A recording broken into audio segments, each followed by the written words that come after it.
Okay, so in previous lecture we have discussed the process of selection of taper roller bearing. We have looked at different equations that we are required to use in solving this problem of selection of taper roller bearing. Okay, so today we are going to implement it and use it in example. So a machine shaft supported on two identical taper roller bearings A and B. We are given a machine shaft which is supported on two bearings A and B which are identical, okay, as shown in figure.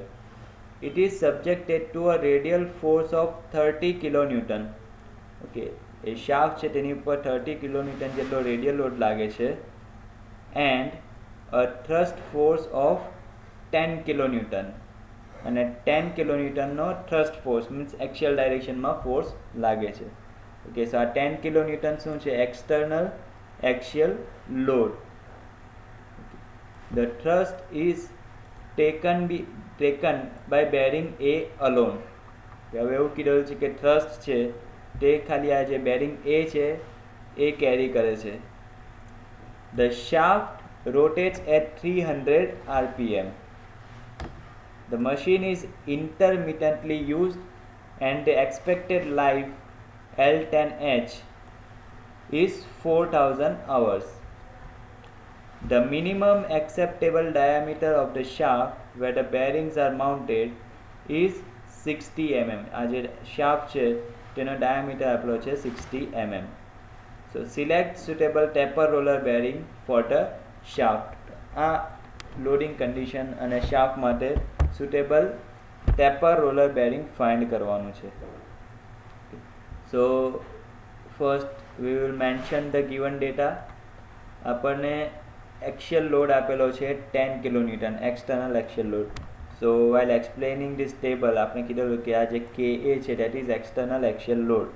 So KA is given to us 10 kilonewton. RPM is given 300 RPM.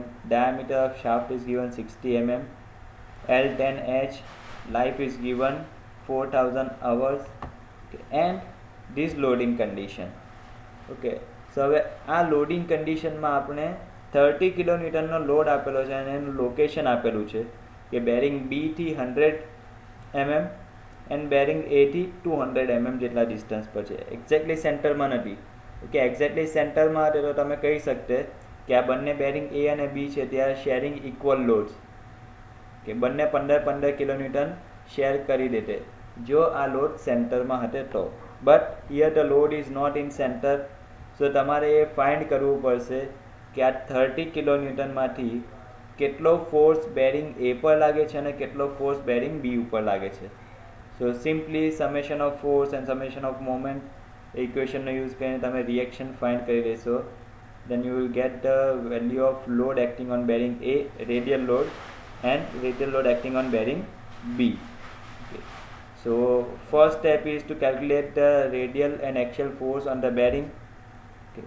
So simply take moment about bearing B.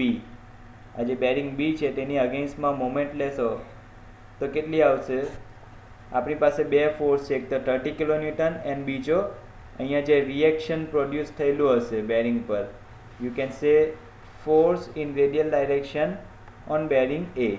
સો આ બે load છે એની moment લેવાની આવશે. So 30 kilonewton means 30,000 multiply by 100 minus FRA into distance કેટલું થશે? 200 plus 100 300. Okay, so simply FRA into 300 is equal to 30,000. Okay, 30 kilonewton આપેલ છે અને ન્યૂટનમાં કન્વર્ટ કર્યું છે, that is why 30,000 multiply by the distance 100. Okay, so we will get the answer FRA is equal to 10,000 newton or you can say 10 kilonewton. Means આજે 30 કિલોન્યુટનનો load લાગે છે એમાંથી 10 kilonewton જેટલો લોડ બેરિંગ A ઉપર લાગે છે. સો કોમન સેન્સથી તમે એ કહી શકો છો કે 30માંથી 10 અહીંયા લાગેલો છે તો બાકીનો બચેલો લોડ અહીંયા લાગતો હશે. સો બેરિંગ B ઉપર 20 કિલોન્યુટનનો લોડ લાગતો હશે. You can verify this value by taking moment about bearing A. જે રીતે આપણે અહીંયા મોમેન્ટ અબાઉટ બેરિંગ બી લીધું તે રીતે તમે અહીંયા મોમેન્ટ અબાઉટ બેરિંગ એ લઈને પણ ફાઇન્ડ કરી શકો છો. અદરવાઇઝ જેવું મેં કીધું કે 30માંથી 10 અહીંયા લાગે છે તો બાકીના 20 બેરિંગ બી ઉપર લાગતા હશે. સો FRB, radial load acting on bearing B, is 20,000 Newton, or you can say 20 kilonewton. And axial load is given to us, external axial load 10 Newton, 10,000 Newton means 10 kilonewton. Okay, so આપણી પાસે radial load bearing A, bearing B ઉપર find કરી દીધું, and axial load, external axial load. Okay. Now our next step is to find the axial load on bearing A, or you can say axial reaction on bearing A from this table. Okay, આવા બે table આપણે વિડીયોમાં જોયેલા હતા last લેક્ચરમાં, કે એમાંથી કોઈ એક ટેબલનો યુઝ કરીશું અને એક્સિયલ લોડ છે તે ફાઇન્ડ કરીશું. Because now we have the radial loads and the value of KA. આપણે FRA અને FRB ફાઇન્ડ કરી દીધેલો છે એન્ડ એક્સિયલ લોડ KA છે. સો આપણથી આપણે કન્ડિશન ચેક કરીશું કે કઈ કન્ડિશન સેટિસ્ફાય થાય છે. Okay, so tentative selection of bearing. Now FRA ની વેલ્યુ છે 10,000 newton and FRB is 20,000 newton. So આપણથી તમે જોઈ શકો છો કે FRB is greater than FRA, or you can say FRA is less than FRB. And second, KA ની value છે 10,000 newton which is greater than 0. So the above condition, these conditions are similar to case 2. આ condition કઈ છે? એક તમારો axial load છે તે કઈ ડાયરેક્શનમાં લાગે છે? લેફ્ટવર્ડ ડાયરેક્શનમાં. સો જે લેક્ચર આપણે જોયેલું હતું તેમાં સેકન્ડ ટેબલ જોયેલું હતું કે જેમાં load, axial load was acting in leftward direction. તો એ ટેબલનો યુઝ કરીશું. એન્ડ અહીંયા આપણી કન્ડિશન કઈ આવી? FRA is less than FRB. આ વેલ્યુ પરથી જોઈ શકીએ છે. So FRA is less than FRB and KA is greater than 0. So we are satisfied this condition. क्या condition satisfy થાય છે? So we will use these equations to find the actual reaction on bearing A and bearing B. Okay, so simply from table we will select these equations and substitute the values. So આ equation આપણે final કરી દીધેલા છે. So આ equation માં કઈ કઈ value જોઈએ છે? ફર્સ્ટ FAB ની વાત કરીએ તો 0.5 FRB ની વેલ્યુ આપણે ફાઇન્ડ કરી ચૂકેલા છે. y ની કેટલી વેલ્યુ લેવાની? That is question mark. Then આ ઇક્વેશન જોઈએ તો FAB, જો આપણે આ FAB ફાઇન્ડ કરી દઈશું તો FAA પણ ઓટોમેટિકલી મળી જશે. So now the discussion is કે y ની વેલ્યુ કેટલી લેવાની? So the value of y, for the value of y we will look in the table. So હવે ટેબલમાં ઘણી બધી વેલ્યુઝ છે, એમાંથી કઈ વેલ્યુ માટે જોવાની? અહીંયા આપણે શાફ્ટના ડાયામીટર 60 mm આપેલું છે. Okay, so here I have shown you only the segment of 60 mm diameter. 60 mm diameter માટે જેટલી વેલ્યુ છે તે અહીંયા બતાવેલી છે, આખું ટેબલ નથી બતાવેલું. So for 60 mm diameter we are having this much amount of choices. આટલી બધી ચોઇસીસ છે, હવે આમાંથી કઈ સિલેક્ટ કરવી? સો વાયની વેલ્યુ આપણે ડિસ્કશન કરીએ છીએ કે વાયની વેલ્યુ કેટલી લેવી. So if you observe the value of y in this table તો તમે જોઈ શકો છો કે વાયની મિનિમમ વેલ્યુ છે 0.72 અને મેક્સિમમ વેલ્યુ છે 1.8. 1.8થી વધારે કોઈ વેલ્યુ નથી. Okay, so you can say value of y varies from 0.72 to 1.8 ની વચ્ચે વેરી થાય છે. So as I discussed, method of selection is trial and error. Trial and error method છે તો તમે કોઈ પણ ટ્રાયલ માટે ફર્સ્ટ લઈ શકો છો, then verify it. If it's suitable, then select it. Otherwise, go for another choice. Okay. So first initial choice માટે આપણે શું કરીએ છીએ? We are taking average value of y. It is observed that the value of y vary from 0.72 to 1.8. આ ટેબલમાં જોયું 0.72 થી 1.8 ની વચ્ચે વેરી થાય છે. So for first iteration we will take average value of y, that is 1.3 as the first trial value. So જે equation આપણે આ ટેબલમાંથી સિલેક્ટ કરેલા છે, આ ઇક્વેશન એની અંદર y ની વેલ્યુ છે તે આપણે 1.3 સબસ્ટિટ્યુટ કરીશું. So we get FAB is equal to 7692.31 Newton and FAA is equal to 17692.31 Newton. Okay.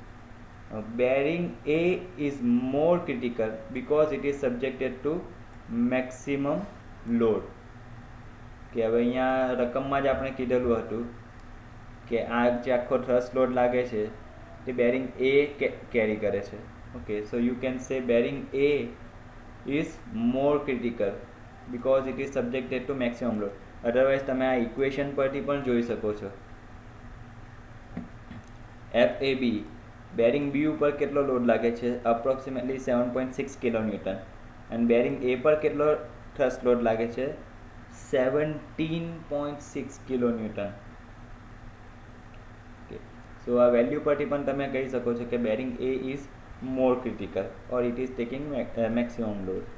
Okay, so first આપણો ફોકસ હોવો જોઈએ કે આ બેરિંગ A છે એ ફેલ નહીં થઈ જવું જોઈએ. જો બેરિંગ A સેફ હશે તો બેરિંગ B ઓટોમેટિકલી સેફ થઈ જશે. ઓકે, સો આપણે જે બેરિંગ સિલેક્ટ કરીશું એમાં બેરિંગ A છે તેની વેલ્યુને વધારે ઇમ્પોર્ટન્સ આપીશું. Okay, so for the bearing A we now know the value of radial load acting on bearing A, axial load, thrust load means reaction acting on bearing A, and external axial load acting on bearing A. Okay. So now FAA axial load divided by radial load on bearing A, તો આપનો ratio આવે છે 1.769. 1.769. So now we are required to check the condition કે FA by FR is greater than E છે કે નથી. So if you see the value of E, આપણે calculate કેટલી કરી છે? 1.769. અને આ ટેબલમાં વેલ્યુ જોઈએ, they are all in points, 0 point પછીની વેલ્યુ છે. Okay, so you can say this value is greater than all the values in this table. Okay, so it is observed that for all values of E, FA by FR આપનો જે ratio છે it is greater than E. So now જે process હતી સિલેક્શનની, જે લેક્ચરમાં discuss કરેલી હતી, જો આ કન્ડિશન આવે then we have to use this equation for equivalent dynamic load. જો આ less than or equal to E આવતે then P is equal to FR નો યુઝ કરવો પડતે. બટ અહીંયા આપણી કન્ડિશન આવી that FA by FR is greater than E. So we will use this equation P is equal to 0.4 FR plus Y FA. Y ની value આપણે select કરેલી છે 1.3. So we simply substitute the values. So we get the equivalent dynamic load at 27,000 Newton or 27 kilonewton. Okay. હવે આમાં તમને થોડું confusion થઈ શકે છે કે આ E ની વેલ્યુ એક્ઝેક્ટલી કઈ જોવાની. તમે આ E છે આ બધી વેલ્યુ ફાઇન્ડ કરી રીતે શેના ઉપરથી કરી? Y ની વેલ્યુ 1.3 કરીને. સો Y ની વેલ્યુ 1.3 આ ટેબલમાં તમારે ફાઇન્ડ કરવાની અને 1.3 ઉપર તમારે E ની વેલ્યુ ફાઇન્ડ કરવી પડે કે 1.3 છે ત્યારે E ની વેલ્યુ કઈ હોય. ઓકે, અહીંયા આપણી વેલ્યુ એવી આવી ગઈ છે 1.769 કે it is greater than all these values. Okay, so આમાં 1.3 ઉપર પણ તમે ફાઇન્ડ કરશો E ની વેલ્યુ તો એ પણ 0 પોઈન્ટ સમથિંગ આવશે. ઓકે, સો આપની વેલ્યુ છે it is greater than this. Okay, that is why we have selected this equation. Simply value substitute કર્યા પછી આપણે આ આન્સર મળે છે. So now we have equivalent dynamic load. Next step is to find the life of bearing in million revolutions. આ equation આપણે n number of times use કરી લીધેલો છે. So now no need to explain this equation. So L10 પરથી આપણે મળે છે 72 million revolution. Then now we have P and L10. So next step is to find dynamic load carrying capacity using this equation. C is equal to P L10 raised to 0.3. Now the question is why 0.3? કે we are talking about roller bearings. કે roller બેરિંગમાં આટલી value લેવાની હશે L10ના હેડ ઉપર. Okay, so simply substitute the value of P and L10 in this equation, so we get this answer 97,401 newton. તો આ value માટે આપણે ટેબલમાં જોઈશું કે 97,401 ન્યૂટન. સો 97,000 થી થોડી મોટી વેલ્યુ કઈ છે? ઇફ યુ સી, આ બધી તો બહુ મોટી વેલ્યુ છે. ધીસ વેલ્યુ 1,10,000 ન્યૂટન છે dynamic load capacity. It is greater than 97,401.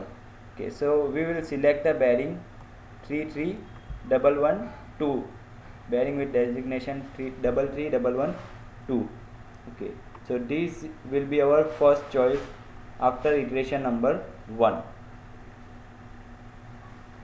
Okay, so now આ ચોઈસ કરેક્ટ છે કે નહીં એના માટે શું કરીશું આપણે?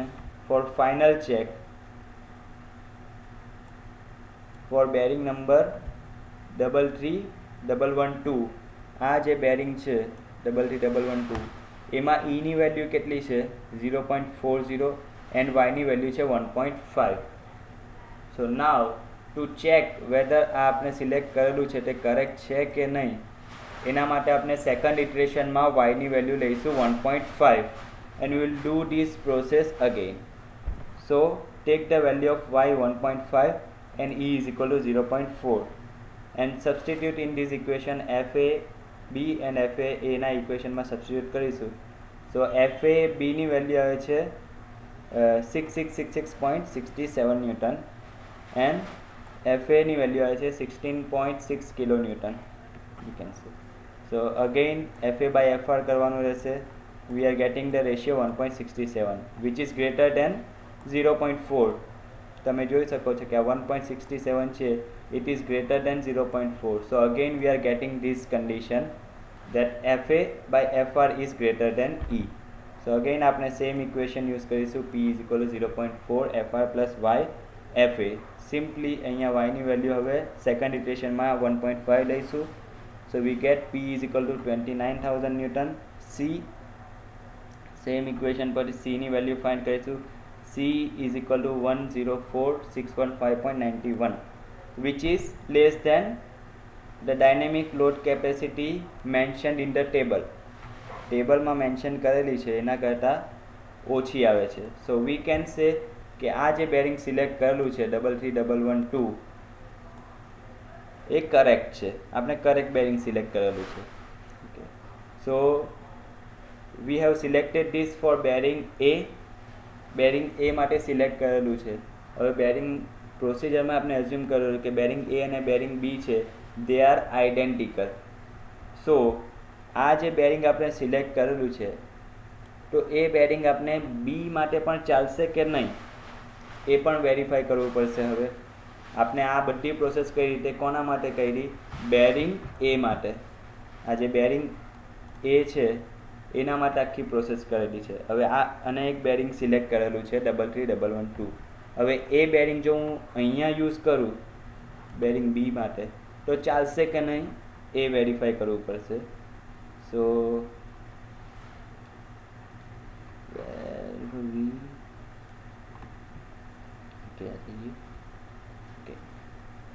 so we will check whether the bearing 33112 is also suitable at B. B પાસે પણ suitable છે કે નહીં.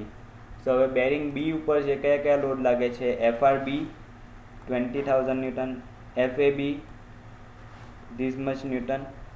ઓકે, વાયની વેલ્યુ અત્યારે આપણે 1.5 છેલ્લા ઇટરેશનમાં સિલેક્ટ કરેલી છે તો 1.5 લઈશું. Okay, therefore FA by FR લઈશું બેરિંગ બી માટે. then we are getting the value 0.33 which is less than 0.4. કે તમે જોઈ શકો છો કે વાયની વેલ્યુ 1.4 છે 1.5 છે ત્યારે ઈની વેલ્યુ 0.4 છે. ઓકે, અને આ ઇક્વેશન પરથી આપણો રેશિયો આવે છે 0.33. સો 0.33 is less than 0.4.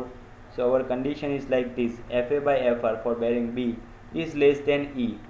તો આપણે પીની વેલ્યુ કઈ સિલેક્ટ કરવાની રહેશે? Dynamic load capacity equivalent dynamic load P will be equal to FR only. ખાલી FR જ આવશે. Okay, so which is equal to 20,000 Newton, you can say. So now we have P, we have already calculated L10. So from this relation we can find value of C. So value of C is 72,148.91 Newton, which is less than 1,10,000. આના કરતાં તો ઓછી જ છે. So તમે આ bearing 33112, you can use this bearing at B also. Okay, so this is how you have to select a taper roller bearing from manufacturer's catalog. તમારે first identify કરવું પડશે કે તમે આ ટેબલમાંથી કયો કેસ આપેલો છે, આ આપેલો છે, આ આપેલો છે, and accordingly you have to use this equation to find the axial component. Then from axial component and radial component તમારે P ની વેલ્યુ ફાઇન્ડ કરવી પડશે. FA/FR કરશો અને એનો રેશિયો E સાથે કમ્પેર કરવાનો, એન્ડ P નું કયું ઇક્વેશન યુઝ કરવું તે ફાઇન્ડ કરવાનું. દેન સિમ્પલી પ્રોસિજર L10 P અને C વચ્ચેનું રિલેશન યુઝ કરીને C ફાઇન્ડ કરીશું. અને આ ટેબલમાં C ની વેલ્યુ છે, આ ટેબલ પરથી કોઈક અપ્રોપ્રિએટ વેલ્યુ સિલેક્ટ કરીશું and you use this bearing. અને એ પર્ટિક્યુલર બેરિંગ માટે E અને વાયની વેલ્યુ આ છે, તો અગેન આપણે વેરીફાઈ કરી દઈશું કે જો હું વાયની વેલ્યુ આટલી લઉં અને તો મારું આન્સર સેમ આવે છે કે નહીં, અગેન મારું આ બેરિંગ આવે છે કે નહીં. જો આવી જાય દેન ઓકે, જો નહીં આવે then you have to go for more number of iterations. So first critical bearing હશે, અહીંયા આપણા કેસમાં કીધું કે બેરિંગ ઇઝ ક્રિટિકલ, તો એ બેરિંગ માટે સિલેક્ટ કરી દઈશું. દેન જે સિલેક્શન આવે છે ફાઇનલ રિઝલ્ટ, એ રિઝલ્ટ આપણે બેરિંગ બી માટે વેરીફાઈ કરી દઈશું. If it satisfies then it's okay, if it is not satisfying તો બેરિંગ બી માટે મોર નંબર ઓફ ઇટરેશન આપણે કરવા પડશે. જનરલી જે ક્રિટિકલ બેરિંગ માટે તમે સિલેક્ટ કરશો એ આ જે સેકન્ડ એન્ડ છે તેના માટે ઓટોમેટિકલી સેટિસ્ફાઈ કરી જ દેશે, બિકોઝ જો અહીંયા હાયર લોડ લઈ શકતું હોય તો લોઅર લોડ કેમ નહીં લઈ શકે. So this is how you have two select taper roller bearing from manufacturer's catalog.